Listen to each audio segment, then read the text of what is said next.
जय Jinendra. Vardhman education and research institute की तरफ से आप सभी का उत्तराध्ययन सूत्र का 33वां सूत्र कर्म प्रकृति के अध्ययन तथा विवेचन प्रोग्राम में आप सभी का बहुत बहुत स्वागत है। आज हमारा 39वां क्लास है।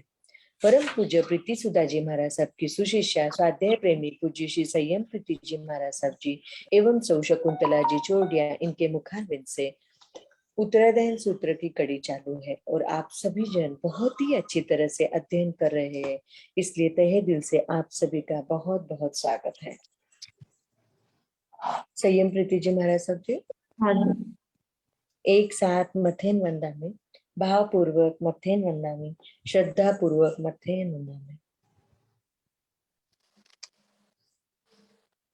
बोलिए शांतिनाथ भगवान की जय, आचार्य भगवंत की जय। नमो अरिहंताणं, नमो सिद्धाणं, नमो आयज्ञानं, नमो अज्ञानानं, नमो लोये तव साहुणं। एसो पंचनमुक्ताय तव पावपनाशनो, मंगलानं च सभ्यसिं परमं हवै मंगलम्। श्री विंदर स्वामी महाराज आपकी आज्ञा, भगवान आपकी आज्ञा, गुरु गुरुजी महाराज आपकी आज्ञा। उत्तराध्ययन सूत्र के 33वें अध्ययन में कर्म प्रकृति के ऊपर चर्चा करने की आज्ञा चाहते हैं। परम आदरणीय, परम वंदनीय, परम पूजनीय 24 तीर्थंकर भगवान पंच परमेश्वर भगवान तथा ज्ञानी ध्यानी त्यागी तपस्वी समस्त ऊर्जा महापुरुषों के चरणों में भावपूर्वक वंदन। आराध्य गुरुदेव पूज्य श्री आचार्य भगवान तपसी जी महाराज साहब, पूज्य श्री माता जी महाराज साहब आदि समस्त उपकारी चरणों में भावपूर्वक वंदन। संस्कार भारती वाणीभूषण पूज्य श्री प्रीति सुधा जी महाराज साहब के चरणों में भावपूर्वक वंदन। यहाँ उपस्थित सभी धर्म प्रेमी श्रद्धावान जिज्ञासु भाइयों तथा सुशील बहनों, कर्म प्रकृति के नाम कर्म पर हम लोग चल रहे हैं। नाम कर्म का विवेचन हमारा हो रहा है। नाम कर्म यह शरीर संबंधित है। शरीर के जितने भी प्रकार होते हैं वे सारे नाम कर्म के आधार पर होते हैं। शरीर से संबंधित जो भी बातें हैं, आत्मा और शरीर ऐसे दो तत्व हमारे पास है। जड़ तत्व, पुद्गल तत्व। शरीर यानी पुद्गल तत्व है। तो पुद्गल तत्व के जितने भी प्रकार होते हैं वे सारे नाम कर्म में आते हैं। हमने बहुत सारे बातें देखी थी नाम कर्म की, पर ऐसे नाम कर्म की उत्तर प्रकृतियां हमने देखी थी कि 42 भी होती है, 93 भी होती है, 103 भी होती है, 67 भी होती है, 67 भी होती है। तो इस प्रकार ये नाम कर्म की अलग अलग प्रकृतियां है। सबसे ज्यादा 103 प्रकृतियां कही गई है। प्रकृतियां यानी उसके भेद बताए गए हैं। उन भेदों में हम लोगों ने देखा था कि जो पिंड प्रकृतियां है वे पिंड प्रकृतियां 14 प्रकार की होती है। फिर प्रत्येक प्रकृतियां होती है वे 8 प्रकार की होती है। और फिर 10 त्रस दशक और स्थावर दशक, ऐसे में 20 प्रकृतियां। इस प्रकार ये 42 प्रकृतियां ये महत्वपूर्ण प्रकृतियां, पहले मतलब मुख्य प्रकृतियां ये है। फिर इसके उत्तर भेद और भी ज्यादा होते जाते हैं, 103 तक पहुंचते हैं। तो हम लोग पिछले क्लास में देख रहे थे कि गति 4 प्रकार की होती है। गति भी नाम कर्म के उदय से ही मिलती है। गति नाम कर्म का उदय होता है तब जिस गति का हमें आयुष्य का बंध हुआ है उस गति का शरीर हमें प्राप्त होता है, उस गति में हमें जाना पड़ता है। तो गति 4 प्रकार की हमने देखी थी, नरक, तिर्यक, मनुष्य और देवगति। फिर है जाति। जाति यानी इंद्रियों के समान इंद्रियों के समूह को जाति कहते हैं। जैसे एक इंद्रिय की जाति है, 2 इंद्रिय, 2 इंद्रिय, 3 इंद्रिय आदि जातियां, 5 प्रकार की जातियां होती है। तो वे जाति में जिस जाति कर्म का बंध हमने किया है उस जाति कर्म में हमारा जन्म होता है। फिर है शरीर। शरीर के 5 प्रकार देखे थे, औदारिक शरीर, वैक्रिय शरीर, आहारक शरीर, तेजस शरीर और कार्मण शरीर। इन 5 शरीर का काफी डिटेल में वर्णन हमने उस दिन देखा था। 5 प्रकार के शरीर होते हैं और शरीर में 5 जो शरीर है, ज्यादा से ज्यादा एक साथ 4 शरीर रहते हैं। 4 शरीर एक साथ रहते हैं, 5 शरीर एक साथ एक जीव में नहीं रह पाते हैं। ज्यादा से ज्यादा 4 और कम से कम 2 शरीर एक साथ रहते हैं। तो इस प्रकार शरीर का पूरा वर्णन हमने देखा था। शरीर के बाद आता है अंगोपांग। अंगोपांग का अर्थ क्या होता है? अंग यानी हाथ, पैर, पीठ, सिर, छाती, पेट आदि ये अंग कहलाते हैं। फिर उपांग यानी क्या? अंगों के साथ जो जुड़ी हुई चीजें होती है, जैसे अंगुलियां है, नाक है, कान है, ये जो होते हैं ये उपांग कहलाते हैं। और अंगोपांग यानी जो अंगुलियां, हाथ है, हाथ की रेखाएं है, हाथ में जो पर्व वगैरह होते हैं या निशानियां जो होती है, बारीक बारीक जो निशानी होती है, उसको अंगोपांग कहते हैं। तो ये 3 प्रकार के अंगोपांग होते हैं। उसके बाद हमने देखा था बंधन नाम कर्म। बंधन नाम कर्म यानी औदारिक आदि जो शरीर हमने पहले जन्म से जो शरीर हम ग्रहण करते हैं, जिस औदारिक शरीर या वैक्रिय शरीर, जो शरीर पहले ग्रहण किया जाता है, शरीर ग्रहण करने के लिए जो पुद्गल परमाणु ग्रहण किए जाते हैं और उसके बाद शरीर हमारा बढ़ता बढ़ता जाता है, तो बढ़ने के लिए जो और दूसरे पुद्गलों को ग्रहण किया जाता है, उन दोनों नए पुद्गल और पहले ग्रहण किए हुए पुद्गल, इन दोनों का जब संगम होता है, जो दोनों का जब बंधन होता है, उसको बंधन नाम कर्म कहते हैं। मतलब शरीर में जो हमारी वृद्धि होती जाती है, छोटा सा पहले जन्म देता है तब छोटा सा बालक होता है, फिर उसका शरीर बड़ा बड़ा होता जाता है, फिर एकदम वृद्ध जैसा हो जाता है। तो बंधन नाम कर्म जो होता है वो औदारिक शरीर के पुद्गल जो पहले हमने ग्रहण किए थे और नए पुद्गलों को ग्रहण किया जाता है, दोनों का बंधन होता है, उसको बंधन नाम कर्म कहते हैं। तो ये पांचों शरीर में होता है। पांचों शरीर, 5 प्रकार के शरीर, पांचों शरीर में बंधन नाम कर्म होता है। वैसे ही संघातन नाम कर्म। संघातन का अर्थ क्या होता है कि जो बंधन के लिए जो पहले ग्रहण किए थे, दूसरे और ग्रहण करने होते हैं, तो दूसरे जो आजू बाजू में पड़े हुए पुद्गल होते हैं, जो कार्बन वर्गना आजू बाजू में होती है, शरीर वर्गना जो आजू बाजू में होती है, उन वर्गनाओं को इकट्ठा करने का काम संघातन कर्म करता है। जैसे घास चारों ओर फैला हुआ है, तो दंताली जो होती है, दंताली यानी वो एक औजार होता है, एक शस्त्र होता है, उसके द्वारा सभी घास को इकट्ठा किया। जैसे झाड़ू होता है, झाड़ू के साथ झाड़ू के हाथ, झाड़ू के द्वारा हम सब इकट्ठा कचरा कर लेते हैं। तो उस प्रकार जो पूरा इकट्ठा करना और फिर उसका बंधन करना होता है। तो वैसे ये संघातन नाम कर्म जो होता है, जो कार्बन वर्गना के पुद्गल जो है, शरीर वर्गना के जो पुद्गल होते हैं, उन पुद्गलों को इकट्ठा करने का काम करता है, इकट्ठा करके एक साथ लेके आता है और फिर बंधन नाम कर्म उसको बांधने का काम करता है। तो ये संघातन और बंधन नाम कर्म हो गए। उसके बाद हमने देखा था संहनन। संहनन ये का अर्थ क्या होता है? हड्डियों की रचना विशेष होती है। हमारे शरीर में जो हड्डियां होती है, उन हड्डियों की विशेष प्रकार की रचना होती है। किसी की हड्डियां बहुत मजबूत होती है, किसी की एकदम कमजोर होती है। तो हड्डियों में जो बंध होता है, हड्डियों का जो बंधना होता है, वो कितना मजबूत है, कितना कमजोर है, उसके 6 प्रकार बताए गए हैं। तो सर्वश्रेष्ठ जो होता है वो वज्र ऋषभ नाराज संघयन, उसका हमने काफी डिटेल वर्णन किया था। जो तीर्थंकरों में जो चरम शरीर जीव होते हैं, उनका वो शरीर की रचना उनकी उस प्रकार की होती है। वो वज्र जैसा एकदम इतना कठिन होता है कि वो हड्डियां उनके ऊपर कितना हथौड़ा से मारा गया जाए तो भी वो टूटती नहीं है, इतनी मजबूत वो हड्डियां होती है। वज्र ऋषभ नाराज संघयन, फिर ऋषभ नाराज संगयन, फिर नाराज संगयन, अर्ध नाराज संगयन, किलिका संगयन और सेवार्थ संगयन। इस प्रकार 6 प्रकार के संगयन कहे जाते हैं। तो सेवार्थ सहनन जो होता है, सेवार्थ सहनन सबसे कमजोर सहनन होता है। इसमें हड्डियां सिर्फ जोड़ी हुई होती है, साथ में जुड़ी हुई होती है, उनके साथ वेस्टर्न वगैरह कुछ नहीं होता है, किलिका नहीं होती है, वेस्टर्न नहीं होता है, कुछ भी मजबूती उसमें नहीं होती। जो हड्डियों में ऐसी मजबूती चाहिए वो नहीं होती है, सिर्फ हड्डियों का जोड़ होता है। तो उस जोड़ के कारण से उसको थोड़ा सा धक्का लगता है तो हड्डियां टूट जाती है। तो हम लोग देखते हैं कि ये बहुत ज्यादा कमजोर होती है। और इस सहनन वाले लोगों को सेवार्थ, नाम ही उसका सेवार्थ है। सेवा के लिए वो आर्त रहते हैं, कुछ न कुछ सेवा उनकी जरूरी होती है। हड्डियों की मालिश करना है, शरीर की मालिश करना है, तेल आदि लगाकर उन हड्डियों को मजबूत करने का काम करना है, या कैल्शियम के टैबलेट्स वगैरह लेना है, कुछ दवाई पानी देना है, हड्डियों को मजबूत बनाने का काम करते हैं या शरीर दबाना है, कुछ भी करना है, सेवा के लिए वो आर्त होता है।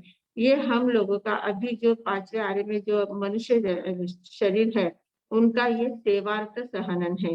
ये इतना कमजोर होता है, थोड़ा-सा पैर फिसला पड़े कि तुरंत हड्डी टूट जाती है। बाथरूम में पैर फिसला हड्डी टूट जाती है। स्कूटर से नीचे गिरते हैं तो भी हड्डी टूट जाती है। तो बहुत ज्यादा हड्डी कमजोर होती है सेवार्थ सहनन वाले की।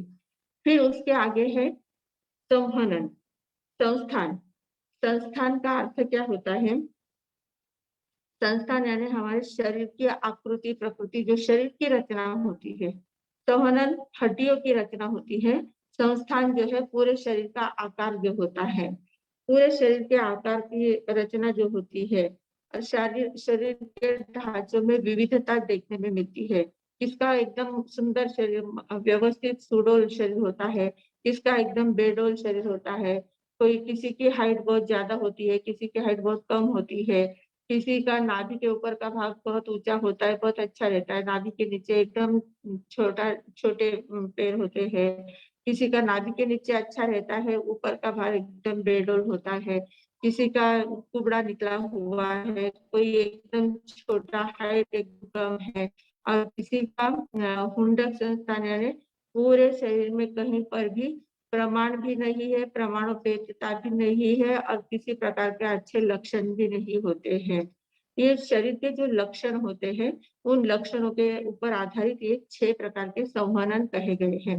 इनमें सबसे पहला जो संवहनन होता है, संस्थान जो होता है, संस्थान जो है वो सबसे पहला जो होता है वो समचतुरस्र संस्थान होता है। समचतुरस्र संस्थान यानी पूरा एकदम प्रमाणोपेक्ष शरीर होता है, चारों ओर से एकदम चतुरस्र यानी चारों ओर से एकदम चौकोन होता है। बिल्कुल भी वहां कुछ कम ज्यादा नहीं होता है। इतना सुंदर सुडौल ऐसा शरीर होता है। तीर्थंकरों का जो जैसा शरीर होता है उसको समचतुरस्र संस्थान कहते हैं। मतलब दोनों कंधे और दोनों घुटने, बैठने के पलाठी मार के जब बैठते हैं तो दोनों कंधे और दोनों घुटने एकदम एक आकार में, एक चौरस में आ जाते हैं।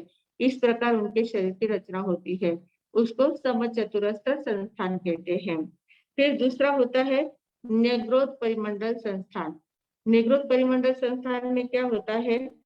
नाभि के ऊपर का जो शरीर होता है वो शरीर एकदम सुंदर होता है। नयन नक्शा एकदम अच्छे रहेंगे। पूरा शरीर ऊपर का जो भाग है वो एकदम सुंदर रहता है, एकदम सुडौल और लक्षणों से युक्त होता है। अच्छे अच्छे लक्षणों से युक्त ऊपर का शरीर होता है। पर नाभि के नीचे जो होता है वो एकदम से बिना लक्षण वाला होता है, बेडौल हो जाता है। नाभि के नीचे अच्छा नहीं होता है, ऊपर का शरीर एकदम सुंदर होता है। फिर होता है साधी संस्थान। साधी संस्थान जो होता है, नाभि के नीचे का शरीर एकदम अच्छा होता है, पैरों की हाइट एकदम अच्छी रहती है, कमर एकदम अच्छी है, एकदम पूरा नीचे का पूरा भाग एकदम सुंदर रहता है, उसमें लक्षण भी अच्छे अच्छे रहते हैं। और ऊपर का जो भाग है उसमें बेडौलपना होता है, कहीं कम कहीं ज्यादा, उसमें अच्छे लक्षण नहीं होते हैं। फिर तीसरा है कुब्ज संस्थान। कुब्ज संस्थान यानी क्या?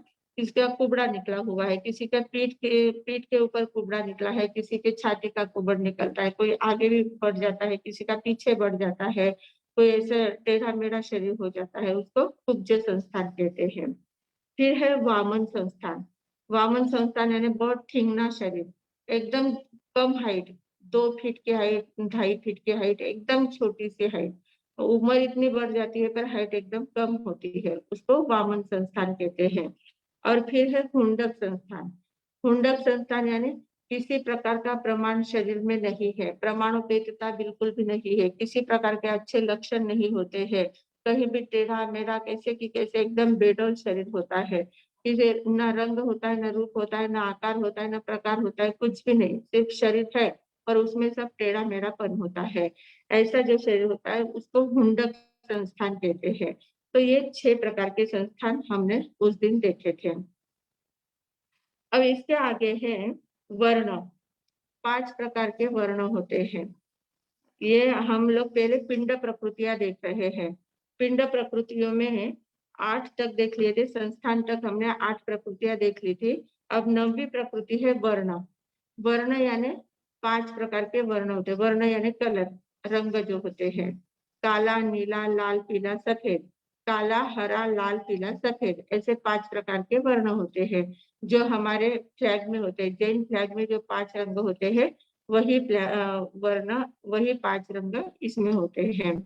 यानी हमारे नवकार मंत्र के भी जो 5 रंग है वही 5 रंग इसमें भी कहे गए हैं। तो शरीर के भी ऐसे कलर होते हैं। शरीर भी किसी किसी का गोरा होता है, गोरेपन में भी किसी का लाल गुलाबी जैसा होता है, लालसर होता है, किसी का पीला होता है, किसी के झाग, पीली झाग आती है मतलब कलर में, और किसी का काले में भी बहुत प्रकार होते हैं। एक जैसे काले सबके रंग नहीं होते हैं। किसी के कालेपन में थोड़ी सी नीले जैसी नीला जैसा झांकता है। किसी का काला जो होता है वो हरे जैसी झाग उसमें आती है। अलग अलग प्रकार के ऐसे कलर होते हैं। किसी का एकदम सफेद जैसा रंग हो जाता है, एकदम सफेद दिखता है कलर। तो शरीर के ऐसे अलग अलग प्रकार के कलर होते हैं। तो ये वर्ण, जिसका जैसे वर्ण का बंध किया होता होगा वैसे वर्ण शरीर का मिलता है। कोई बहुत गोरा होता है, कोई सुंदर गोरा होता है, कोई एकदम बहुत ज्यादा गोरा होता है वो भी अच्छा नहीं लगता है, बहुत ज्यादा काला होता है वो भी अच्छा नहीं लगता है। जो मीडियम साइज का होता है वही अच्छा लगता है। उसमें भी शुभ अशुभ होते हैं। काले में भी शुभ अशुभ होते हैं, गोरे में पन में भी शुभ अशुभ कलर होते हैं। सभी गोरे अच्छे ही होते हैं, सभी काले अच्छे ही बुरे ही होते हैं, ऐसा नहीं होता है। उसमें भी शुभ अशुभ प्रमाण होता है। बहुत इसके लिए एक थोड़ा सा जोक है। जोक जैसी एक छोटी सी घटना है। एक ट्रेन में 3 प्रकार के लोग प्रवास कर रहे थे। एक इंडियन था, एक नेग्रो वाला था, और एक अमेरिकन था। 3 प्रकार के लोग बैठे हुए थे। तो तीनों प्रकार के लोग बात कर रहे थे। जो अमेरिकन वाला था वो कह रहा था कि देखो हमारे अमेरिका में कैसे गोरे गोरे चिट्टे लोग रहते हैं, कितना अच्छा कलर है हमारा, एकदम गोरा कलर होता है। हमारे यहाँ काले लोग रहते ही नहीं है। एकदम गोरे गोरे पान ऐसे सुंदर लोग रहते हैं।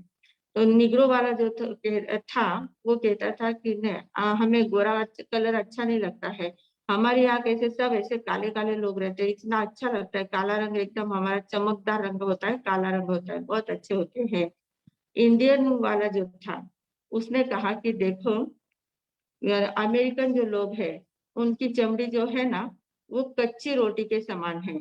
रोटी सेक रहे हैं हम, पर वो कच्ची रोटी होती है जो पूरी सीखी हुई नहीं है। ऐसा गोरा कलर है कि जो पूरा एकदम सुहावना नहीं लगता है, बहुत ज्यादा गोरा कलर है वो अच्छा नहीं लगता है। तो कच्ची रोटी के समान अमेरिकन वाले लोग हैं। और नेग्रो जो लोग हैं वे जली हुई रोटी के समान है। जो जली हुई रोटी काली काली हो जाती है ना, तो जली हुई रोटी के समान निग्रो लोग हैं। पर इंडियन जो लोग होते हैं वो अच्छे से सिकी हुई रोटी है, न जली है न कच्ची है, ऐसे बराबर मीडियम साइज की सिकी हुई रोटी होती है, वो इंडियन लोग होते हैं। तो इस प्रकार मतलब कहने का तात्पर्य कि कलर कलर में ऐसा फर्क होता है। गोरेपन में भी बहुत प्रकार होते हैं, कालेपन में भी बहुत प्रकार होते हैं। और जो सुहावना लगता है, गोरा भी जो सुहावना लगता है या काला भी जो सुहावना लगता है, कृष्ण का काला ही रंग था, पार्श्वनाथ भगवान का काला ही रंग था, पर उस काले रंग में भी सुहावनापन होता है, आकर्षण होता है एक प्रकार का, तो वो भी शुभ कहलाता है। तो जो 5 प्रकार के रंग बताए हैं वे पांचों रंग शुभ भी होते हैं, अशुभ भी होते हैं। तो उसमें जो आकर्षणपन होता है, एक देखते से ही मन आकर्षित हो जाता है, वो रंग अच्छा लगता है, उसको शुभ रंग कहते हैं। तो ये 5 प्रकार के रंग का वर्णन आता है। शरीर के 5 प्रकार के रंग उसमें होते हैं। और हमारे शरीर के देखते हैं हम, वनस्पति में भी ये सभी रंग स्पष्ट रूप से दिखते ही है। हरे है, काले है, लाल है, पीले है, नीले है, सभी प्रकार के, सफेद है, सभी प्रकार की वनस्पति में भी रंग होते हैं। सभी जीव जंतु अलग अलग प्रकार के जो जीव होते हैं सभी में ऐसे अलग अलग प्रकार के रंग के जीव होते हैं। तो जिसका जिस वर्ण का बंध जिसने किया है उसका उस प्रकार का रंग आता है, वो शरीर का रंग कहलाता है। तो ये 5 प्रकार के शरीर कहे गए हैं। फिर है गंध। गंध यानी जो स्मेल आती है, हम स्मेल होती है, तो ये 2 प्रकार की होती है।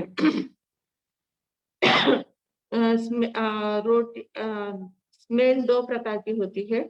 एक तो सुरभि गंध होती है, एक दुर्भि गंध होती है। सुरभि गंध यानी सुगंध अच्छा लगता है, और एक दुर्गंध होती है कि देखते जो गंध आते से ही हमारे नाक बहुत सिकुड़ जाते हैं, ऐसी दुर्भि गंध होती है। तो शरीर में से भी एक प्रकार की स्मेल निकलती रहती है, हर एक के शरीर में से स्मेल निकलती है, क्योंकि हमारा शरीर जो होता है वो पुद्गल तत्व का बना हुआ है। पुद्गल तत्व से बना हुआ शरीर होता है, और पुद्गल में वर्ण, गंध, रस, स्पर्श ये रहते ही है, ये उसके गुण है, मूल गुण है पुद्गल के। तो उस हिसाब से वर्ण, गंध, रस, स्पर्श की मात्रा उसमें होती ही है, कम ज्यादा प्रमाण में उसकी मात्रा होती है। तो जैसे जैसे जिस प्रकार का बंध हमारा हुआ है, उस प्रकार से हमारे शरीर में से स्मेल निकलती जाती है।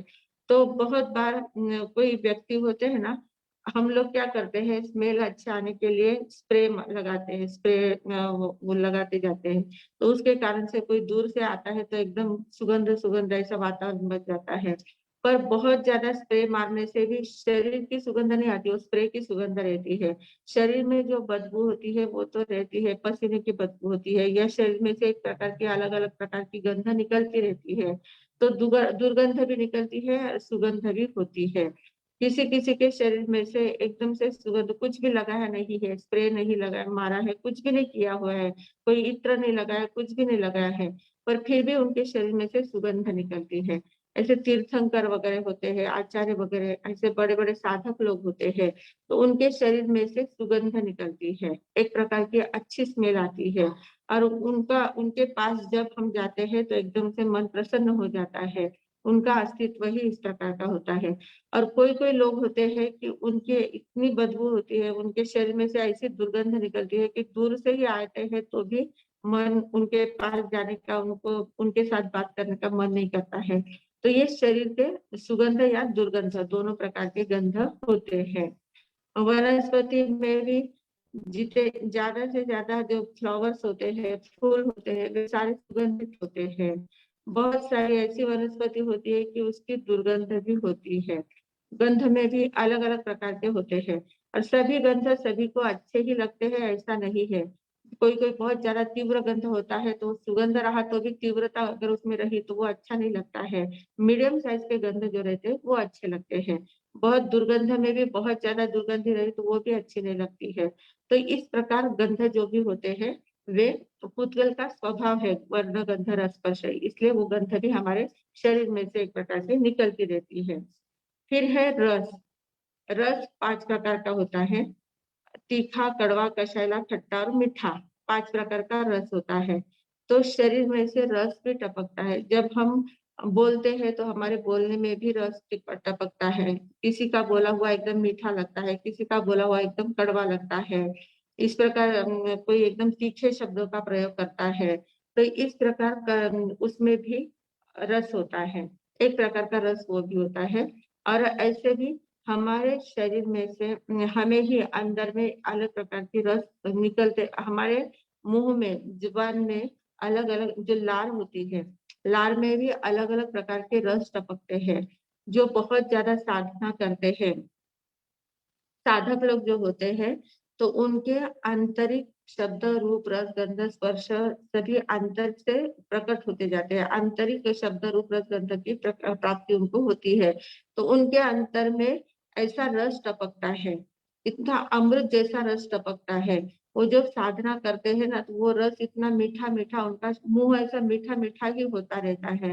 तो उसके कारण से उनको भूख नहीं लगती, प्यास नहीं लगती, कुछ नहीं लगती। कितने दिन तक वो साधना में बैठे रहते हैं, कितने महीनों तक साधना करते हैं, फिर भी उनको कोई फर्क नहीं पड़ता है, भूख नहीं, प्यास नहीं, कुछ नहीं लगती है।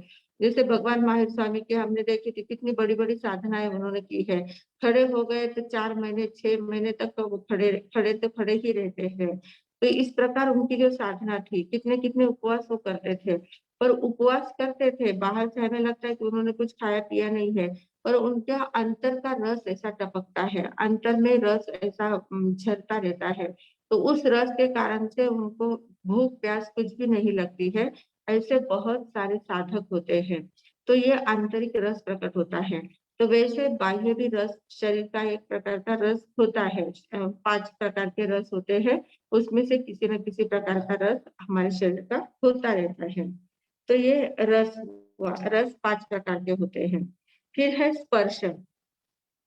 स्पर्श के 8 प्रकार होते हैं। 8 प्रकार के स्पर्श हमारे शरीर में होते हैं। तो 8 प्रकार के स्पर्श कौन से होते हैं? एक कठोर होता है, मृदु होता है, भारी होता है, हल्का होता है, शीत होता है, उष्ण होता है और चिकना होता है, मतलब चिकना और रुक्ष। रुक्ष यानी एकदम लुखा और चिकना यानी एकदम अच्छा तेजस्वी जैसा, ऐसा होता है। चिकनाहट जिसमें होती है ऐसा।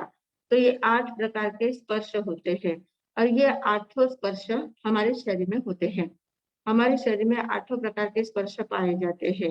जैसे कठोर जो है, कठोर यानी बहुत कड़क जो होता है, वो क्या होती है? हमारी पाँव की एड़ी जो होती है, पाँव में जो एड़ी होती है, वो एकदम ऐसे कठोर होती है।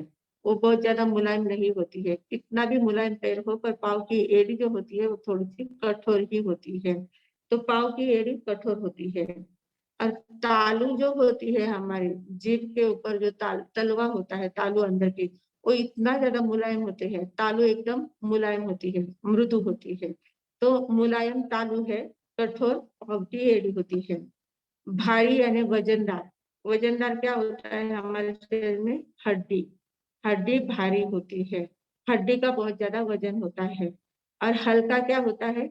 हमारे जो बाल होते हैं, केश, बाल जो होते हैं वो एकदम हल्के होते हैं। बाल हल्के होते हैं और हड्डी एकदम भारी होती है। फिर चिकनी। चिकनी यानी चिकनाहट वाली क्या होती है? हमारी आँख। आँख कभी भी सूखती नहीं है। आँख में चिकनाहट बहुत ज्यादा होती है। चिकनाहट आँख में बनी रहती है। कितना भी हम देखे, कुछ भी करें, आँख में कुछ डाले न डाले, पर आँख ऐसी तेजस्वी रहती है, चिकनाहट रहती है आँख में। और रुखा क्या होता है? रूखा क्या होता है? रुक्ष हमारी जिह्वा होती है। हम कितना भी खाए, घी खाए, दूध खाए, पिए, कुछ भी मसालेदार कितना भी रबड़ी कुछ भी खाए, कितनी मिठाई खाए, कुछ भी खाए, पर हमारी जीभ जो होती है, खाते हैं तब तक उसमें स्वाद रहता है, पर पेट में चला गया कि जीभ वापस रुक्ष ही रहती है। एकदम लुच्छी के रुखी ही रहती है, रुखी ही रहती है, वहां चिकनाहट बिल्कुल भी नहीं रहती है। तो जीभ जो होती है वो रुक्ष होती है, रुखी होती है। फिर शीत क्या होता है? ठंडा क्या होता है हमारे शरीर में? बाकी पूरा शरीर गर्म रहता है, पर हमारी कान की जो लोल होती है, नीचे का कान का जो नीचे का भाग होता है, ये एकदम ठंडा होता है। ये अगर गर्म हो जाए तो फिर हमारा काम तमाम होते देर नहीं लगती, पर ये हमेशा ठंडा रहता है। कान की लोल इसको कहते हैं। जहाँ हमारी बहनें कर्ण के आभूषण डालती है ना, कर्णाभूषण डालती है, तो वो कान की लोल जो होती है वो ठंडी होती है एकदम। और उष्ण क्या होता है? उष्ण यानी गरम। गरम हमेशा हमेशा हमारा कलेजा होता है।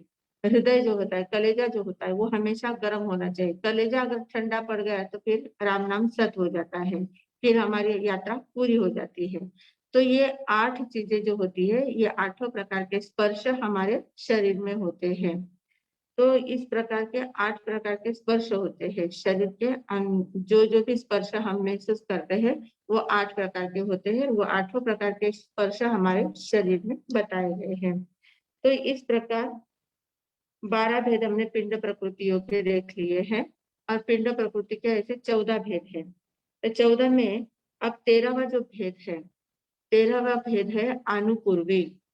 अनुपूर्वी नाम का 13वां भेद है। ये अनुपूर्वी क्या होता है? अनुपूर्वी नाम कर्म जो है, वो अनुपूर्वी नाम कर्म इतना महत्वपूर्ण काम करता है। ये क्या करता है? हमारे शरीर में से जब आत्मा निकलती है, हमारे शरीर में से आत्मा निकलकर दूसरी गति में उसको जाना होता है। अब इतना बड़ा लोक है, कितनी बड़ी दुनिया है, और इतनी बड़ी दुनिया में हमारा गंतव्य स्थान एक स्थान पर होता है, गंतव्य स्थान अलग होता है। एक ही पॉइंट पर हमारा गंतव्य स्थान होता है, तो वहां तक हमारी आत्मा को बराबर पहुंचाना है। तो वहां तक पहुंचाने वाली ये अनुपूर्वी होती है। ये क्या करती है? ऐसे जैसे हमारे आत्मा की जो गति होती है, गति किस प्रकार की होती है वो हम थोड़ा सा देखते हैं। इसको अनुश्रेणी कहते हैं। ये एक चित्र बनाया हुआ है। इसको ये जो चेक्स है ना, छोटे छोटे चेक्स जो होते हैं, इसको अनुश्रेणी कहते हैं। अनुश्रेणी ऊपर लिखा हुआ है, अनुश्रेणी। तो ये अनुश्रेणी पूरे लोक में व्याप्त होती है। और हमारा ये मध्य लोक है, मध्य भाग में हम रहते हैं, मध्य लोक में। तो यहाँ से अगर हमारी आत्मा निकली है, यहाँ से जब हमारी आत्मा निकलती है, कहीं से भी हमारी आत्मा का जब शरीर में से निकलना होता है, तो सबसे पहले वो ऊपर की ओर गमन करती है। आत्मा कहीं का भी उसने बंध किया हो, भले नरक गति का बंध किया है, पर निकलते समय पहले सीधे ऊपर चलेगी, ऊपर ही चढ़ती है। ऊपर जाने के बाद वो एक स्थान पर रुक जाती है। एक स्थान ऐसा आता है, आकाश में ही ऐसा एक स्थान आता है, वहां पर वो रुक जाती है।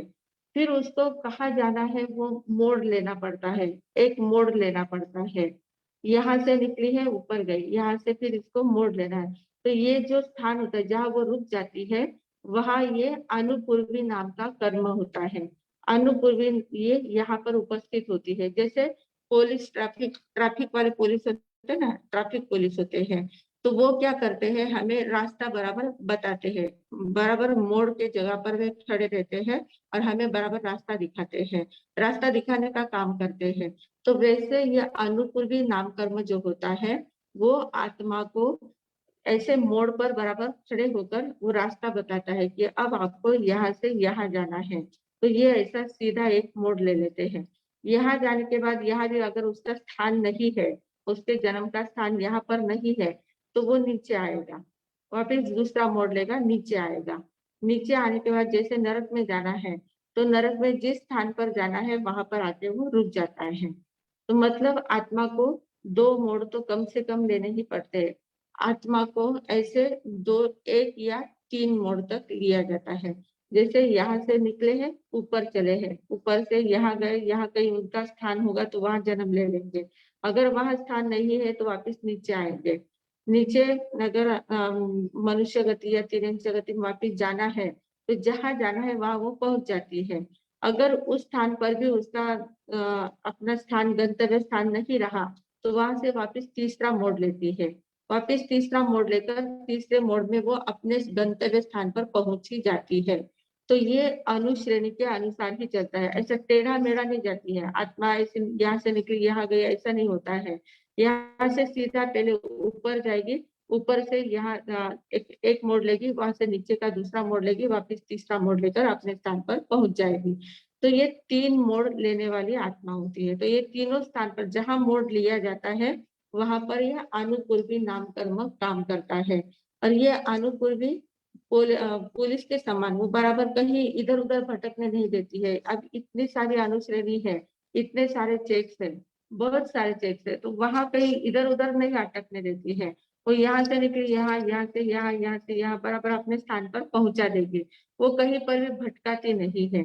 अनुपूर्वी जो होती है वो कहीं पर भी भटकाती नहीं है, वो हर एक स्थान पर बराबर अपने अपने स्थान पर वो ले जाती है। और उसके बाद क्या होता है, मतलब उसमें क्या होता है, जब आत्मा एक शरीर से दूसरे शरीर में जाती है, तो ये जाते समय क्या होता है, जब यहाँ से निकली यहाँ ऊपर गई है, तो यहाँ निकलते समय आहार लेकर निकलती है। मतलब अनाहारक अवस्था कितनी रहती है आत्मा में वो बता रही हूँ। अनाहारक आत्मा कब रहती है, अनाहारक आत्मा, तो यहाँ से जब निकलती है, तो यहाँ से जब निकलते समय आहार लेकर निकलती है। आहार यानी जो शरीर को आवश्यक तत्व लगते हैं वो आहार लेकर वो निकलती है आत्मा। तो वो यहाँ से आहार लेकर निकली, यहाँ ऊपर गए, ऊपर गए तो यहाँ दूसरा शरीर नहीं है, यहाँ सिर्फ तेजस और कार्बन शरीर ही उसके साथ होता है। जब वो शरीर में से औदारिक या वैक्रिय शरीर में से जब निकलती है आत्मा, तो उसके पास सिर्फ तेजस और कार्बन दो ही शरीर रहते हैं। इसको वाटे वहता जीव भी कहते हैं। रास्ते में चलने वाला जीव रहता है ना, उसको वाटे वहता जीव भी कहते हैं। तो जो जीव यहाँ से निकला है, यहाँ से निकलकर यहाँ ऊपर गया है, यहाँ निकलते समय आहार लिया था, तो इतने रास्ते तक उसके पास आहार था, मतलब उस आहार के बल पर था, पर यहाँ उसको आहार नहीं मिला। आहार लेने के लिए शरीर नहीं है उसके पास, औदारिक या वैक्रिय शरीर नहीं है, इसलिए वो आहार यहाँ नहीं ले सकता है। तो यहाँ से फिर बिना आहार का ही यहाँ तक पहुंचता है, अनुपूर्वी उसको वहां पहुंचा देती है। तो इस स्थान तक पर वो बिना आहार का रहता है। फिर यहाँ से आहार नहीं मिलता है, यहाँ से नीचे उतरता है। नीचे उतरने के बाद जहाँ जिस स्थान पर वो पहुंचता है वहां जाते से ही आहार ग्रहण कर लेता है। मतलब यहाँ से नीचे आते समय आते जाते से ही आहार ग्रहण हो जाता है। तो ये दो स्थान में उसको आहार नहीं मिलता है। यहाँ से तो ले लिया था, ऊपर चढ़ा तब ले लिया था, पर इस आड़े चढ़ने पे और नीचे उतरते समय आहार नहीं था। तो वो मतलब एक ही जो मोड़ है, एक ही लाइन है, उस लाइन में आहार नहीं था, या नीचे उतरते ही आहार मिल जाता है। इसलिए यहाँ भी आहार का प्रश्न नहीं होता। सिर्फ एक दो मोड़ जब होते हैं तब एक समय के लिए अनाहारी आत्मा होती है, अनाहारक आत्मा होती है। फिर अगर यहाँ पर भी उसका स्थान नहीं रहा तो वापिस तीसरा मोड़ जब लेती है तो तीसरे मोड़ पर जाकर वहां आहार ग्रहण कर लेती है। तो तीसरे मोड़ पर जाने के बाद जाते जाते समय वो पहले इस मोड़ पर आहार नहीं होता है, फिर दूसरे मोड़ पर भी आहार नहीं होता है, तीसरे मोड़ पर उसका आहार मिल जाता है। तो 3 मोड़ लेती है तब 2 समय अनाहारक तत्व होता है, अनाहारक आत्मा होती है। और 2 मोड़ होते हैं तब एक समय के लिए अनाहारी होती है। और एक ही मोड़ रहा तो फिर वहां जाके यहाँ से लेकर निकलते हैं, वहां पहुंचते ही ले लेती है। तो इस प्रकार अनुश्रेणी इसको कहते हैं। तो यह अनुश्रेणी नाम कर्म 4 प्रकार का होता है। अनुश्रेणी के भी कितने प्रकार, गति 4 प्रकार की होती है। अब जिस गति में जाना है उस गति की अनुपूर्वी आती है। अनुपूर्वी जो है वो 4 प्रकार की होती है। तो जिस गति में जाना है उस गति के अनुपूर्वी, जैसे नरक गति में जाना है तो नरकानुपूर्वी आएगी, नरकानुपूर्वी का नामकर्म। मतलब जिस गति का आयुष्य बंधेगा उसी गति का नामकर्म भी बनता है, अनुपूर्वी भी बन जाती है। तो नरकानुपूर्वी है, तिर्यंच गति में जाना है तो तिर्यंचानुपूर्वी है, मनुष्य गति में जाना है तो मनुष्यानुपूर्वी है, और देव गति में जाना है तो देवानुपूर्वी है। तो इस प्रकार उसमें चारों गति के 4 प्रकार उसमें कहे गए हैं। तो ये अनुश्रेणी जो होती है, अनुपूर्वी जो होती है, अनुपूर्वी नाम कर्म जो होता है वो अनुश्रेणी में काम करता है, वहां अनुश्रेणी में हेल्प करता है आत्मा की, जीव की। क्योंकि जीव एक गति से दूसरे गति में जाते समय कहीं भटक न जाए, कहीं रास्ता न भूल जाए, कहीं रास्ता गलत रास्ते पर न चला जाए और रास्ता भटकने के बाद अपने गंतव्य पर नहीं पहुंच पाएगा। तो उसको अपने गंतव्य तक पहुंचाने का काम अनुपूर्वी नाम कर्म करता है। तो ये अनुपूर्वी 4 प्रकार की कही गई है। तो ये अनुपूर्वी जो होती है ये रुजु गति और वक्र गति, ऐसे 2 प्रकार की होती है। अनुपूर्वी कैसी होती है, ऐसे 4 प्रकार है उसके, नरकानुपूर्वी, तिर्यंचानुपूर्वी, मनुष्यानुपूर्वी और देवानुपूर्वी, 4 प्रकार की अनुपूर्वी है। पर उसकी गति जो होती है वो गति कैसी होती है, एक तो रुजु गति होती है, एक वक्र गति होती है। रुजु गति यानी सीधा ऊपर जाती है जो रुजु गति होती है, और वक्र गति यानी जब मोड़ लेकर चलती है तो वक्र गति कहलाती है। तो 2 प्रकार की गति अनुपूर्वी कराती है, रुजु गति और वक्र गति। और जो मोक्ष में जाने वाले जीव होते हैं, जो मोक्ष में जाने वाले जीव होते हैं उनकी कौन सी गति होती है, उनकी रुजु गति होती है। वे लोग क्या करते हैं, यहाँ से निकलते हैं, मनुष्य गति से निकले हैं तो सीधे जाकर यहाँ तीर्थशिला पर जाके विराजमान हो जाएंगे, एकदम सीधे, बिल्कुल भी टेढ़ापन वहां नहीं आता है, इधर उधर बिल्कुल भी नहीं जाना होता है। यहाँ से निकले कि यहाँ से सीधे इसी रेंज में ऊपर चढ़ेंगे, यहाँ से निकलने के बाद इस रेंज में भी नहीं जाएंगे, यहाँ से निकलकर इस रेंज में भी नहीं जाएंगे, जिस रेंज जहाँ खड़े हैं, जहाँ से वो सिद्ध हो रहे हैं वहीं से ऊपर बराबर सीधे हो जाते हैं, उसको रुजु गति कहते हैं। रुजु गति यानी एकदम सीधी गति होती है, उसमें टेढ़ापन बिल्कुल भी नहीं होता है। तो ये अनुपूर्वी के 4 प्रकार है, नरकानुपूर्वी, तिर्यंचानुपूर्वी, मनुष्यानुपूर्वी और देवानुपूर्वी। अनुपूर्वी का काम क्या है, जब शरीर में से आत्मा निकलती है, जिस गति में उसको जाना है उस गति तक पहुंचाने का काम, सिर्फ इतना ही काम है, उसको सिर्फ पहुंचाने का, अपने यथा स्थान पर पहुंचाने का काम अनुपूर्वी करती है। बाकी दूसरा उसका कोई काम नहीं होता है, इतना ही काम करती है। तो ये अनुपूर्वी और इसकी दो प्रकार की गति होती है, एक रुजु गति होती है, वक्र गति होती है। रुजु गति सीधी, वक्र गति टेढ़ी, ये दो प्रकार की गति होती है। तो ये हो गया अनुपूर्वी। अब 14वां भेद है, पिंड प्रकृति का 14वां जो भेद है उसका नाम है विहायो गति। विहायो गति, गति गति शब्द बहुत बार आ रहा है। सबसे पहले गति था नरक गति, तिरंच गति, मनुष्य गति, देव गति। गति नाम का मतलब गति यानी एक शरीर को छोड़कर दूसरे शरीर को प्राप्त करने के लिए जो गमन किया जाता है उसको गति कहते हैं। ये हमने पहले गति देखा था। फिर अनुपूर्वी में देखा कि वक्र गति और रुजु गति और वक्र गति दो प्रकार की गति होती है। गति का अर्थ गमन क्रिया ही है, पर गमन क्रिया में भी अंतर होता है।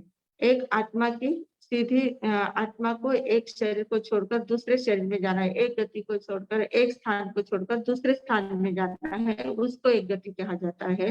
दूसरा जाने का जो ढंग है, सीधा जाना है या टेढ़ा जाना है, तो सीधा टेढ़ा जाने के ढंग को भी रुजु गति, वक्र गति कहा जाता है। अब ये तीसरी आई है विहायो गति। विहायो गति का अर्थ क्या होता है? विहाय यानी चलना, चलना, चलने की चाल की जो पद्धति होती है, चलने का जो ढंग होता है, उसको विहायो गति कहते हैं। मतलब पहली गति और अनुपूर्वी की गति, ये दोनों बिना शरीर की गति है, आत्मा की डायरेक्ट गति है। उसमें आत्मा की सीधी गति, आत्मा ही डायरेक्ट एक शरीर से दूसरे शरीर में या एक स्थान से दूसरे स्थान पर जब जाती है तो आत्मा का वो प्रवास होता है, तो आत्मा के प्रवास को गति कहते हैं। पर ये विहायो गति यानी क्या? ये शरीर का प्रवास है। शरीर जब चलता है, हम जब चलते हैं तो चलने के भी अलग अलग ढंग होते हैं, हर एक की चाल अलग अलग होती है। कोई स्त्रियां होती है गजगमिनी चाल बोलते हैं उसको। गजगमिनी यानी हाथी जैसा चलता है, एकदम धीरे धीरे, एकदम स्थिरता से चलता है, एकदम डोलता डोलता एकदम स्थिर चलता है, एकदम व्यवस्थित चलता है, उसको गजगमिनी चाल कहते हैं। गजगमिनी, गज यानी हाथी, हाथी की चाल जैसी होती है, हाथी की चाल एकदम बढ़िया होती है। वैसे बैल की चाल भी एकदम बढ़िया होती है, बैल भी एकदम ऐसा सुंदर रीति से चलता है, उसकी भी चाल बहुत सुंदर होती है। उसको कहते हैं गजगमिनी चाल या शुभ चाल, शुभ होती है, शुभ विहायो गति, मतलब चलने का जो ढंग होता है। और कोई कोई होते हैं ऐसे धप धप करते चलते हैं, ऊंट जैसे चलते हैं, गधे जैसे चलते हैं। अलग अलग प्रकार के जो प्राणी होते हैं उनकी अलग अलग प्रकार की चाल होती है। तो उसमें से कौन सी किस टाइप की चाल हम यूज करते हैं, हमारी चाल किस टाइप से होती है, हम कैसे चलते हैं। कोई कोई चलते हैं तो चलते चलते ऐसे नाचते नाचते ही चलते हैं, ऐसे कमर हिलाएंगे, कमर हिलाते हिलाते चलते हैं। कोई इधर उधर देखते देखते ही चलते, कभी सीधे चलेंगे ही नहीं। कोई एकदम पैर ऊपर नीचे ऐसे ढप ढप करते चलते हैं चलेंगे। कोई एकदम लेफ्ट राइट करते चलेंगे। हर एक की अपने अपनी अलग अलग प्रकार की चाल होती है। कोई ऐसे ऐसे इतने ऊपर ऊपर जैसे पैर पूरे चिपकाते ही नहीं है, ऐसे अधर अधर चलते हैं। बहुत प्रकार के लोग होते हैं, चलने के प्रकार बहुत ज्यादा होते हैं। तो वो सभी उसको कहते हैं विहायो गति। विहायो गति दो प्रकार की होती है, एक होती है शुभ विहायो गति, एक होती है अशुभ विहायो गति। दोनों प्रकार की विहायो गति होती है, मतलब चलने की पद्धति जो होती है। तो बहुत लोग होते हैं वो परीक्षा करते हैं कि कौन कैसा चलता है। जब लड़की देखने के लिए जाते हैं या लड़का देखने जाते हैं तो उस समय उसका जो चलने का ढंग है वो देख के लोग परीक्षा कर लेते हैं कि हाँ इसकी चाल बहुत अच्छी है, ये एकदम सभी प्रकार इसके अच्छे लग रहे हैं। तो इस उसके ऊपर से भी परीक्षा होती जाती है। तो चलने का भी अपना एक तरीका होता है। तो ये तरीके शरीर के अलग अलग प्रकार के होते हैं। इतनी सूक्ष्मता से यहाँ पर वर्णन किया गया है कि शरीर का हर एक प्रकार जो होता है, शरीर के हर एक जो भी क्रिया होती है उस क्रिया के भी प्रकार प्रकार बताए गए हैं कि किसकी कौन सी क्रिया कैसे होती है, किसका क्या होता है। वो सारे प्रकार हमारे इसमें दिए गए हैं, नाम कर्म में दिए गए हैं। तो इस प्रकार पिंड प्रकृतियां हमने 14 प्रकार की देखी है। अब ये 14 प्रकार की जो पिंड प्रकृतियां हैं इसके 75 भेद होते हैं। इसके विश्लेषण में देखे जाए तो कितने भेद हुए हैं?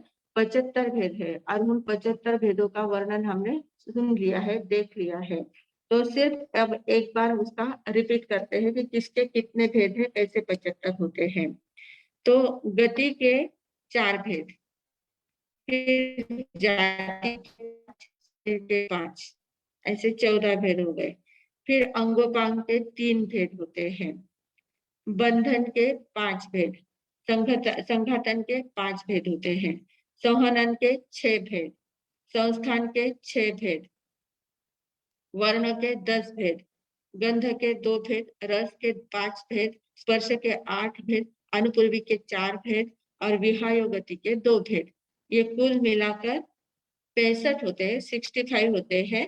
और इसमें संघातन के जो हमने 5 भेद लिए हैं, उसमें और भी एक्स्ट्रा के 10 भेद होते हैं। वो डिटेल बहुत ज्यादा है, इतना डिटेल नहीं देखेंगे, पर ऐसे 75 भेद यहाँ पर कहे गए हैं। तो ऐसे 75 भेद पिंड प्रकृतियों के होते हैं। इन पिंड प्रकृतियों का वर्णन हमने देखा है। और ये शरीर का जो वर्णन देखा है, शरीर के प्रकार देखे हैं, वर्ण, गंध, रस, स्पर्श, संस्थान, संहनन, ये जो भी प्रकार देखे हैं, इसके ऊपर से हमें ये बात ध्यान में लेना है कि ये सारा पुद्गल का खेल है। ये सारे पुद्गल तत्व की बातें हैं, पुद्गल का ही खेल है, और पुद्गल में ही ये सब वर्ण, गंध, रस, स्पर्श होता है। तो पुद्गल का स्वभाव ही है सड़ना, गलना, पड़ना, और शरीर हमारा पुद्गल तत्व से बना हुआ है। तो ये पुद्गल के आकार प्रकार सारे होते हैं। और इसमें हम लोग क्या करते हैं, जो शुभ है, अच्छा लगता है, जो हमें पसंद आता है, उसके ऊपर हम राग करते हैं।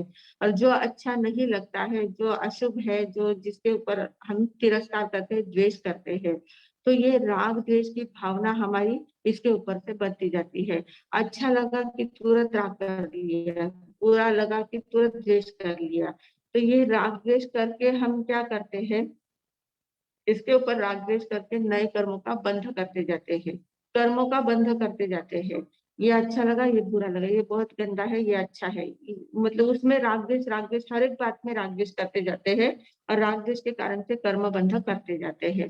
पर हमें ये बात ध्यान में लेना है कि राग द्वेष हम किसका कर रहे हैं, आखिर सभी पुद्गल ही है। पुद्गल में ही वो सारी शक्ति है। पुद्गल का आज आपको शुभ लग रहा है, वो कल अशुभ हो जाएगा, आज जो अशुभ लग रहा है वो शुभ हो जाएगा। उसमें परिवर्तन सतत आते रहता है, पुद्गल में परिवर्तन सतत आते रहता है। पुद्गल एक जैसा नहीं रहता है, हर समय उसमें बदलाव आता रहता है। पुद्गल का परिवर्तन किस प्रकार का होता है, उसका बहुत अच्छा उदाहरण हमारे शास्त्रों में आता है। पानी का उदाहरण आता है कि गंदे नाली का पानी भी कितना सुगंधित और पीने जैसा स्वच्छ, मीठा और पीने जैसा बनाया जाता है। बहुत सुंदर उसका भी उदाहरण आता है। मतलब ये पुद्गल का स्वभाव है, गड़ना, सलना, पड़ना और उसमें परिवर्तन आना है, पुद्गल का स्वभाव है। तो आज जो बहुत सुंदर दिख रहा है, उसके ऊपर हम राग करते हैं, कल उसका पता नहीं क्या परिवर्तन उसमें आ जाएगा। कुछ भी नहीं कह सकते, कुछ रोग भी हो सकता है, कुछ आकस्मिक कुछ घटना हो जाती है, जलना हो जाएगा, या कुछ भी प्रकार हो सकता है। उसके कारण से हमारे शरीर का रंग ढंग पूरा बदल सकता है। तो उसके कारण से हमें राग द्वेष नहीं करना है। राग द्वेष करके हम बिना काम के कर्म बंध करते हैं। तो ये सभी बातें पढ़ने का हमारा हेतु यही है कि इस पुद्गल की वास्तविकता को ध्यान में लेना है, और उसमें किसी के ऊपर राग करने जैसा कुछ नहीं है, द्वेष करने जैसा कुछ नहीं है, सब है, इसको स्वीकार करना है। सिर्फ स्वीकार करना ये हमारा कर्तव्य होता है, साक्षी भाव से देखना और स्वीकार करना, इतना ही हमारा कर्तव्य होता है। बाकी राग द्वेष करके कर्म बंध का कारण नहीं बनाना है। कर्म प्रकृति इसीलिए देख रहे हैं कि हम कर्म बंध से बच सके, इसके लिए इतना डिटेल वर्णन हम इसका देख रहे हैं। तो मुझे लगता है कि इन बातों को देखने के बाद आप लोगों को निश्चित रूप से आपके मन में ऐसे भाव जगेंगे, जहां आपको बहुत ज्यादा राग द्वेष होता हो तो वहां राग द्वेष कम हो जाएगा, और सम भाव में आएंगे, साक्षी भाव में आएंगे, और कर्म बंधन कम करेंगे। सभी इसी बात को ध्यान में लेकर उसी प्रकार आचरण करेंगे। और कल अवसर आने पर हम प्रत्येक प्रकृतियां देखेंगे, उसका आगे का वर्णन देखेंगे। इतना ही बोलकर अब मैं विराम लेती हूँ। ओम शांति।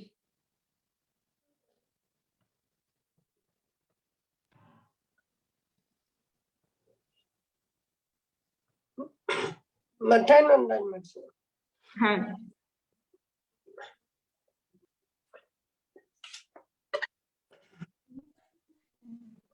कर्म प्रकृति कई दिनों से हम सुन रहे हैं, सोच रहे हैं। आज 39वां क्लास हमारा हो गया। कर्म के भेद, उत्तर प्रकृतियां और भेद प्रभेद अब चल रहा है। और नाम कर्म सब में ज्यादा जिसकी प्रकृतियां कही गई है वो नाम कर्म। ये नाम कर्म शरीर से संबंधित है और पुद्गल के सारे कर्म नाम कर्म में आते हैं। पुद्गल तत्व, अभी ये जो पुद्गलों का पिंड हमारा शरीर है, इस शरीर की हम कितनी तरह से किसी तरह से उसको समझते हैं, शरीर के बारे में क्या क्या हम उसका ये लेते हैं कि शरीर अच्छा मस्त स्वस्थ रहे, इसलिए कितना प्रयास हमारा चलता रहता है। तो इस शरीर के पुद्गलों का वर्णन, तो पुद्गल के वर्णन कितने बताए हैं, वर्ण गंध रस स्पर्श वगैरह।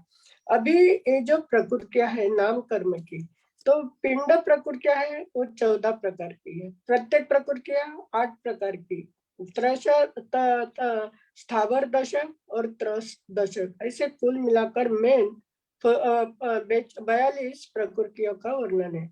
और 42 प्रकृतियों में भी कितना सारा विस्तार से वर्णन किया है। आज हमारे सबने पूरी रिवीजन ली कि गति क्या, जाति क्या। अभी ये सारा हमारा बाहट हो गया कि गति कहते हम बोलेंगे 4 प्रकार की गति, जाति बोलते 5 बोलेंगे, केंद्रीय बेंद्रीय वगैरह। शरीर कितने प्रकार के, 5 प्रकार के। अभी शरीर भी 5 प्रकार सभी के ध्यान में आ गया, वही औदारिक, वैक्रय, आहार, तेजस, कार्बन वगैरह। फिर अंगोपांग 3 प्रकार के, बंधन भी 5 प्रकार के, और संघातन 6 प्रकार के, सहनन 6। इसका सारा वर्णन हमने सुना हुआ है। और ये आज रिवीजन इसलिए ली कि 3 दिन की गैप हो गई, शायद आपने सुना पढ़ा या नहीं पढ़ा होगा, तो पूरी रिवीजन हमारे सबने हमारे से करवा ली। एक महत्वपूर्ण ध्यान में रखना है कि हमारे पास 3 शरीर है, औदारिक, तेजस और कार्बन। और उसके साथ हमारे पास जो सहनन है वो कौन सा सहनन है, सेवार्थ, कि जो सबसे कमजोर है, कि थोड़ा सा धक्का लगता है हड्डी टूट जाती है, इतनी मजबूती हमारी कम होती है। तो शरीर जैसे 3 ध्यान में रखना है, तो सहनन सेवार्थ ध्यान में रखना है। और उसके आगे वर्ण बताए, वर्ण 5 प्रकार के, काला नीला लाल पीला सफेद। गंध 2 प्रकार के, सुगंध दुर्गंध। स्पर्श नहीं, रस बताए 5 प्रकार के, तीखा कड़वा कषैला खट्टा मीठा। ये सारी बातें हम बाहर के इसमें देखते कि स्वाद लेते वहां तक, लेकिन हमारे शरीर में ये सारे वर्ण गंध रस स्पर्श कैसे उपस्थित है, इसका आज हमने वर्णन सुना कि शरीर के 8 स्पर्श, खुरदरा, सुहाला, हल्का, भारी। अभी हल्का क्या, शरीर में सबसे भारी अगर हड्डियां है तो सब में हल्का केश है। तो इस प्रकार के 8 प्रकार के स्पर्श से, या 5 प्रकार के वर्ण से, 2 प्रकार के गंध से, रस से और स्पर्श से, इस सारे शरीर का ढांचा बना हुआ है। और इस ढांचे पर कितना, इस ढांचे को किस तरह से संभालना, इसी के प्रयास में हम जुटे हुए हैं। लेकिन कितना भी संभाला तो भी अगर हमारे कर्मों का उदय आता है तो सारे पुद्गल भी क्या करते हैं, जवाब देने लगते हैं। जो बीमारियां आती है या कुछ अशुभ घटना घटती है, कुछ शुभ घटना, तो सारी कर्मों का खेल है। और कर्मों का खेल किसके साथ हो रहा है, पुद्गल। पुद्गल सारा क्या कर रहे हैं, हमें उसका प्रत्यक्ष ये दिखाते हैं। तो इस पुद्गल के लिए कितना समय देना, इसका चिंतन हमें करना है कि कर्मों की निर्जरा किस तरह से, पुद्गलों को संभालने के बजाय कर्मों की निर्जरा हमारे द्वारा कैसी होती है, यह हमें देखना है। अभी एक इतना अच्छा अनुपूर्वी, आज जो हमने नया सुना है वो अनुपूर्वी। तो अनुपूर्वी कितने प्रकार की बताइए, 4 प्रकार की। लेकिन अभी देखना है कि जिस समय हमारा अंतिम समय आता है, तो जब शरीर से आत्मा निकलती है, तो सीधी क्या होती है, ऊर्ध्व गति के, क्योंकि आत्मा का स्वभाव है ऊर्ध्व गति के ओर जाना। लेकिन ऊर्ध्व गति के जाने पर एक मोड़ पर रुक जाते, क्योंकि वहां पर अनुपूर्वी कर्म उदय में आता है। और वो देखता है कि आपका अगर सिद्ध शिला के ओर जाने का यानी तीर्थंकर जो सिद्ध बन रहे हो तो सीधे गति से चले जाएंगे, लेकिन हमारे संसारी जीवों की अभी तक सिद्ध गति तक हम पहुंचे नहीं है, तो उसके लिए ऊर्ध्व गति में तो आत्मा जाती है, लेकिन एक मोड़ पर रुकती है, फिर अनुकूल कर्मों का उदय होकर हम दूसरा वहां से मोड़ लेते हैं। दूसरे मोड़ पर अगर वहां पर कौन सी गति में अगर हमारा जन्म होने वाला है तो हम वहां पहुंच जाते हैं, लेकिन नहीं हुआ है तो तीसरे मोड़ पर आते हैं। अभी पहले मोड़ पर जब आत्मा यहाँ से निकलती है तो पहले आहार लेकर निकलती है, क्योंकि साथ में तेजस और कार्बन शरीर है। लेकिन दूसरे मोड़ पर जाते हैं, वो भी हमारे से छूट जाते हैं, अनाहारी बन जाते हैं हम। अनाहारी बनने के बाद दूसरे मोड़ पर भी हमारा आहार नहीं होता। तीसरे मोड़ पर जाने के बाद हमारी गति तय हो जाती है कि आपको कहाँ जाना है। फिर वो अनुपूर्वी कर्म हम निकले थे सीधा, लिखा इधर उधर नहीं जाने देते। पुलिस ट्रैफिक पुलिस की तरह उसका पूरा ध्यान है कि आपको कहाँ पर पहुंचाना है। यानी आत्मा जिस समय शरीर से निकलती है, गंतव्य स्थान पर जो गति का आपने उपार्जन किया है उसी स्थान पर पहुंचाने का काम अनुपूर्वी कर्म करते हैं। यह महत्वपूर्ण बात थी कि आत्मा शरीर से निकलते समय कैसे निकलती है। हमारे मन में हमेशा विचार आता है कि एक समय में पहुंचती है कि 2 समय पहुंचती है, क्या अंतर्मुहूर्त लगता है, कितना समय लगता है। तो आज हमें इस बातों की जानकारी हुई कि आत्मा ऊर्ध्व गति की ओर जाती, क्योंकि आत्मा का स्वभाव है। वहां पर जाने के बाद अनुपूर्वी कर्म तुरंत उपस्थित हो जाते हैं और आपको जहां पहुंचाना है वहां वो पहुंचा देते हैं। तो ये अनुपूर्वी कर्म का ये है। अभी इसमें भी 2 प्रकार है, एक रुजु गति और एक वक्र गति। सिद्ध लोगों की जो सिद्ध बन रहे हैं उनकी गति हमेशा रुजु गति होती है, और संसारी लोग कि हमारा अभी तक परिभ्रमण चालू है तो हमारी हमेशा कौन सी गति होती है, वक्र गति होती है। अभी ये 14 प्रकार तो देख लिए, 13 प्रकार तो हमने देख लिए। फिर 14वां प्रकार जो आता है विहायो गति, यानी आपके चलने का ढंग किस तरह से। अभी गजब कामिनी चाल है, बैल की तरह, यानी सुहावनी चाल है या बेडोल चाल है। हमारे चलने से हमारे व्यक्तित्व का परिचय होता है। तो चाल इसलिए तो यहाँ पर इतना महत्व दिया है कि विहायो गति के लिए एक स्पेशल ये दिया है कि चलने से आपके स्वभाव की, यानी आपके शरीर की, आपके स्वयं की, व्यक्तित्व की सबकी जानकारी विहायो गति से होती है। तो ये सारी पिंड प्रकृतियां है। बोलने के लिए हम खाली बोलते हैं कि शरीर की साधना कर रहे हैं, लेकिन इस शरीर की साधना करते समय 14 तो मेन प्रकार है और उसके 75 प्रभेद बताए हैं। और वो 75 प्रभेद आज हमने अच्छी तरह से जान लिए हैं। शायद ये विषय आपको ऐसा लगा होगा कि परसों हमने सुना है, लेकिन सुनते सुनते भी सारी बातें की कुछ हड्डियों की रचना कैसी है, शरीर की रचना कैसे है, उसको नाम दिया गया है सहनन, संघातन। तो ये सारी बातें अच्छी तरह से ध्यान रखकर कि ये हमारी पिंड प्रकृति 75 प्रकार से कैसी है। अगर किसी ने आपको प्रश्न पूछा है तो आपके पास सारे उसके जवाब है, क्योंकि जब 2-3 बार जो बातें सुन लेती तो मन में ठस जाती है। तो इस शरीर का अभी क्या करना है हमें कि ये सारे पुद्गल क्या होते हैं, एक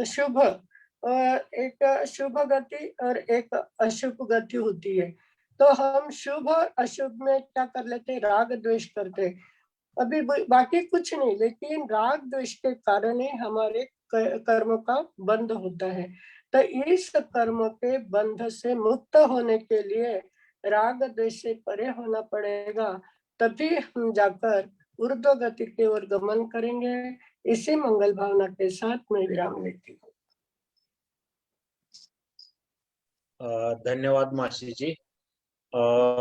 आगे चैट बॉक्स में ऐसा प्रश्न था कि अभी हमारा कौन सा संस्थान सहनन और संस्थान है? सहनन गाता है ना, सेवार्थ सहनन सेवार्थ है, और संस्थान तो कोई मतलब समय चतुरस्र तो नहीं है। बाकी 5 में से कोई भी एक, जिसका जैसा शरीर रहता है वैसा संस्थान दिखता है, पर सहनन तो ये है सेवार्थ सेवार्थ सहनन। आगे अमिता जी का हैंड रेज है।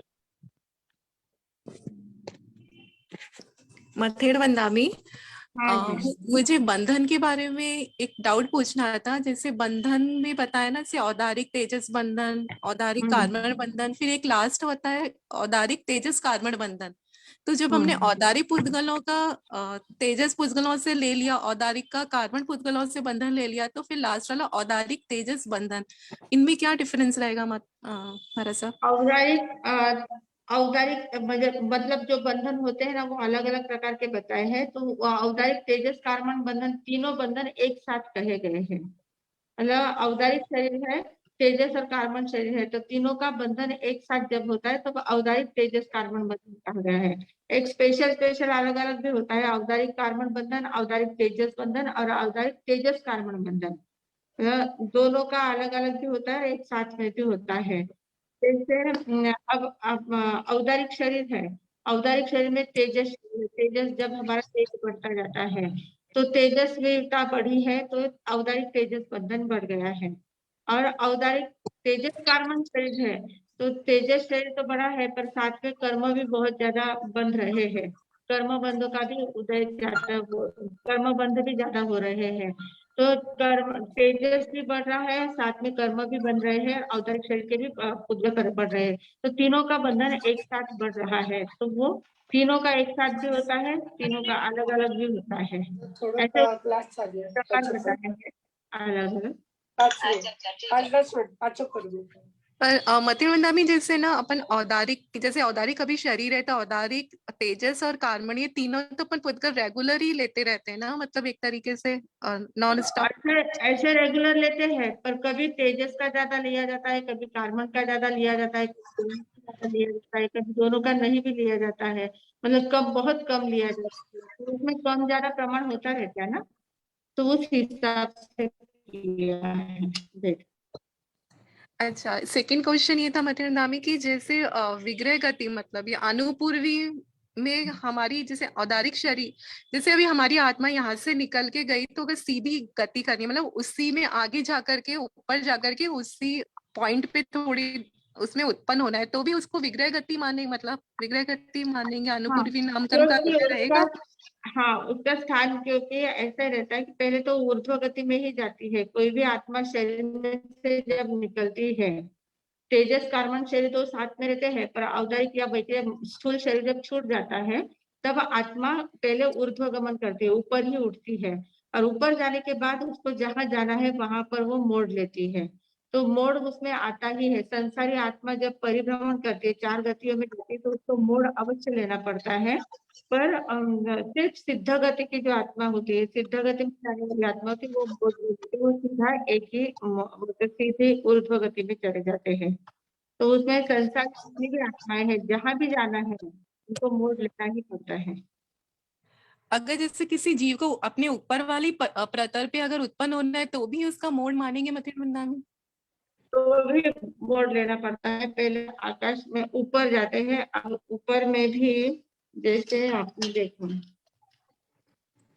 इसमें देखा है ना, तो जैसे यहाँ पर उसको जन्म लेना है देवगति में, हाँ, जी। तो देवगति में जन्म लेना है, तो यहाँ से वो पहले ऊपर जाएगा। मतलब सीधा ऐसा तो नहीं है कि यहाँ से निकला और सीधा यहीं पर उत्पन्न होगा, क्योंकि देवगति के अलग अलग प्रकार है।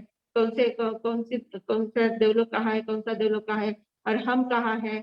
हमारे एक रेंज में तो नहीं होते ना, तो हम अपनी रेंज में ऊपर जाते हैं, फिर यहाँ ढूंढेंगे कहाँ पर कौन से डेवलप में जाना है, तो वो अनुपूर्वी जो होती है वो उस डेवलप में वहां पहुंचा देती है। तो उनको वहां मोड़ लेना ही पड़ता है। तैरती भले एक मछली। मोड़ पर लेना पड़ता है, एक ले या 2 ले या 3 ले, ज्यादा से ज्यादा 3 मोड़ लेते हैं, और कम से कम 1 मोड़ लेते हैं, पर लेते ही हैं। बहुत मोड़ बहुत लिए। बहुत बहुत आभार मतिवंदामी। हाँ जी। धन्यवाद अमिता जी। आगे हम अंतिम प्रश्न लेंगे प्रेरणा जी जैन।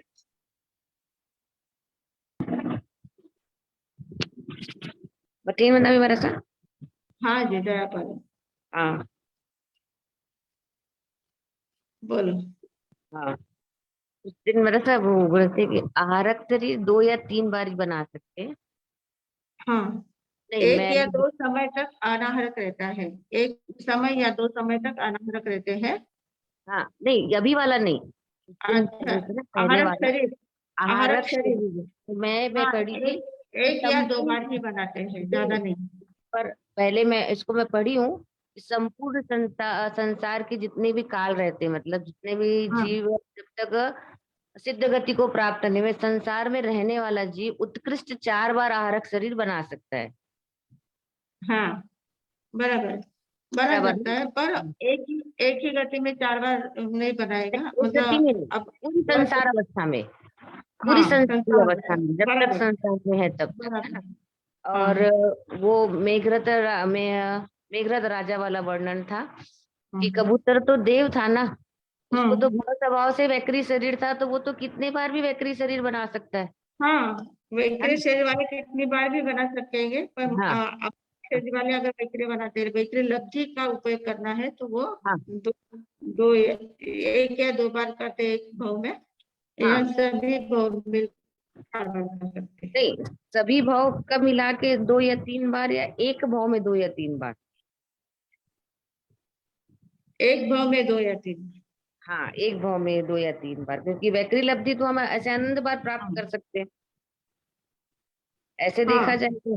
वैक्रे लब्धि तो हाँ, एक भाव में 2 या 3 बार बना सकते हैं, ज्यादा नहीं बना सकते वो तो ज्यादा तो नहीं कर उसका सकते, उपयोग। लेकिन अब वैकरी लब्धि हम तो कई बार हम्म। प्राप्त कर सकते हैं। हाँ, वैक्रे लब्धि कई बार प्राप्त कर सकते हैं। हाँ, वही वही समझ हाँ। में नहीं आया, मैं बोली कैसे आहारक लब्धि प्राप्त करने के लिए, आहारक लब्धि हाँ, प्राप्त करने के लिए बहुत कंडीशंस होती है, वैक्रे लब्धि के लिए इतनी कंडीशंस नहीं होती है। अच्छा अच्छा। वैक्रे लब्धि कोई भी कर सकता है जल्दी से प्राप्त। आहारक लब्धि के लिए वो 14 पूर्वधारी मुनिराज हाँ, वो होने तो चाहिए, पता है मुझे, और वो एकदम सारी अच्छे बहुत से बातें समझाया होती हुआ है है। आपका, शुरू से समझाया हाँ हुआ है, तो हाँ ध्यान है, हाँ, अभी तक ध्यान है। है ना। अभी तक ध्यान है। वो अच्छा, बंधन नाम कर्म आप 5 बार 5 प्रकार का बोली, पर मैं 15 प्रकार का पढ़ी। हाँ, तो वो 100 में 10 लिए हैं, और मतलब ये एक दूसरे के साथ साथ, अभी जो पूछा था ना, जो औदारिक हाँ औदारिक 15 हाँ औदारिक तेजस हाँ औदारिक, हाँ, वैसे वही वही। 15 प्रकार होते हैं, पर ऐसे 5 शरीर के 5 प्रकार के बंधन कहे गए। 5 प्रकार के बंधन वही होते हैं, फिर वो अलग अलग एक दूसरे से जुड़ के 15 प्रकार के होते हैं, हाँ तब वो पिंड हाँ प्रकृति 75 प्रकार की हुई। हाँ, तब वो बंधन के 15 प्रकार को मिलाकर 75 प्रकार की पिंड 75 प्रकृतियां प्रकार, हुई। हाँ ऐसे बराबर, में फिर वो हाँ नहीं होगी, तो फिर वो 65 और 67 ही होगी। हाँ अगर हम बराबर, 10 को कम करेंगे तो फिर 65 हो जाएगी, 63 हो जाएगी फिर। तो फिर वो 67 किस अपेक्षा से होगी। नहीं, वो दूसरा 67 का विषय अलग है, वो सभी मिलकर 67 है, वो अलग करेंगे अपन उसको, उसमें पूरा इतनी नामकरण को, पूरे नामकरण की प्रकृति मिला के 67। पूरे नाम कर्म के नहीं, मतलब उसमें थोड़े कौन से लेना है कौन से नहीं लेना है, वो बताऊंगी मैं बाद में सभी। अब वो 42 उसमें कैसे लेना बंद है, नहीं कर, नहीं, बंद 42 बंद बंद कैसे में लेना है, पढ़ाऊंगी। 93 कैसे लेना है, 103 कैसे लेना है, 67 कैसे लेना है, वो सब बताएंगे हम। नहीं, वो ध्यान है मेरे को, मेरा पढ़ा हुआ है बंद प्रकृति, हाँ बंद में कितने क्रम पर 67 की प्रकृतियां हाँ बंद होती है, हाँ हाँ जैसे संघातन और अंगोपांग को हटाना है वो करके। हाँ हाँ। हाँ हाँ, वो ध्यान है मेरा सामने। अच्छा, धन्यवाद। अभी पेपर दी ना हमारे साथ क्रम कर्म हाँ सिद्धांत का, तो उसमें हाँ, पढ़ी बराबर। पूरा अभी। हाँ हाँ, अभी तो मेरा डिवीजन हो रहा है आपके साथ का। बहुत अच्छा है। बताइए, मना मेरे साथ सुखता था मेरे हाँ साथ, जी, हाँ जी, बिहार बराबर। से सुखता था मेरे साथ, हाँ जी, बिहार करके वापस से बिहार सुखता था। हाँ बड़े जी, अच्छा, थैंक यू प्रेरणा जी। ये मना मेरे साथ। आगे पचकन और मंगल पाठमा। हाँ जी, सभी हाथ जोड़ ले जिनको पचकान लेना है। ओ, प्रोमिला जैन को क्या पूछना है, एंड्रे जी? प्रमिला जैन। मध्यमदा में महर्षि, हाँ मुझे जी, ना चौविहारी उपवास का पचकान चाहिए। अच्छा, 24 उपवास करना है। हाँ जी। ओम शांति शांति। गुरुदेव की आज्ञा से, माता जी माता साहब की आज्ञा से, शासन की शक्ति से, सबकी सद्भावना से, सदगुरु नाथ की कृपा से, उदय सूर्य उपवास पचखे 24 आहार पचखे दिवस अस्नम पाणम थाइमम साइमम अनर्थना भोजनम सहसा गारणम सबसमाहिवत्या गारणम ओसिरे ओसिरे ओसिरे। 24 उपवास करने वालों को धन्यवाद। जिनको नवकाशी पोर्शी आदि लेना है वो हाथ जोड़ ले। ओम शांती शांती शांती. उपेक्षित 9 पोरशी 1.5 पोरशी आपापल्या धारणाप्रमाणे उपेक्षित पचकान अस्नम पानम थायमम सायमम अनर्थना भोगनम सहस्रागरणम सव समाही वत्यागरणम ओसिरे ओसिरे ओसिरे. छाया बहन है क्या, उनको 2 घंटे के मौन के पचकान, 2 घंटा तक कथा वार्ता नहीं करना, ऐसा उपेक्षित पचकान 10 घंटे परिक्र में निंदे करिए. ओसिरे ओसिरे ओसिरे. ओम शांति शांति शांति. गुरुदेव की आज्ञा से चत्तारी मंगलम अरिहंता मंगलम सिद्धा मंगलम साहु मंगलम केवली पन्नतो धम्मो मंगलम. चत्तारी लघुत्तमा अरिहंता लघुत्तमा सिद्धा लघुत्तमा साहु लघुत्तमा केवली पन्नतो धम्मो लघुत्तमो. चत्तारी शरणम पवज्जामि अरिहंते शरणम पवज्जामि सिद्धे शरणम पवज्जामि साहु शरणम पवज्जामि केवली पन्नतम धम्मम शरणम पवज्जामि. 4 मंगल 4 उत्तम 4 शरणा दुख हरणा सुख करना और शरणा कोई जो भवि प्राणी आदरे तो अक्षय अमर पद. बोले भगवान महावीर स्वामी की जय. आचार्य भगवंत की जय. पूज्य श्री माता जी महाराज साहब की जय. संस्कार भारती वाणी भूषण पूज्य श्री प्रीति सुधा जी महाराज साहब की जय. सब साधु संतन की जय. आज के आनंद की जय. कर्मों की उद्दीपना करने का मार्ग दिखाने वाले, कर्म की लीला सिखाने वाले परम पूज्य संयम प्रीति जी महाराज साहब जी को बहुत बहुत धन्यवाद. आभार आभार आभार. Vardhman education and research institute की तरफ से आप सभी को भी बहुत बहुत धन्यवाद. अभी हम मिलेंगे कल बराबर रात को 9 बजे. सभी ने बराबर रात को 9 बजे ज्वाइन होना है. लेट ज्वाइन हो गए तो आपकी स्टार्टिंग चली जाएगी, तो इसके लिए बराबर 9 बजे ज्वाइन होना है. बहुत बहुत धन्यवाद. हाँ.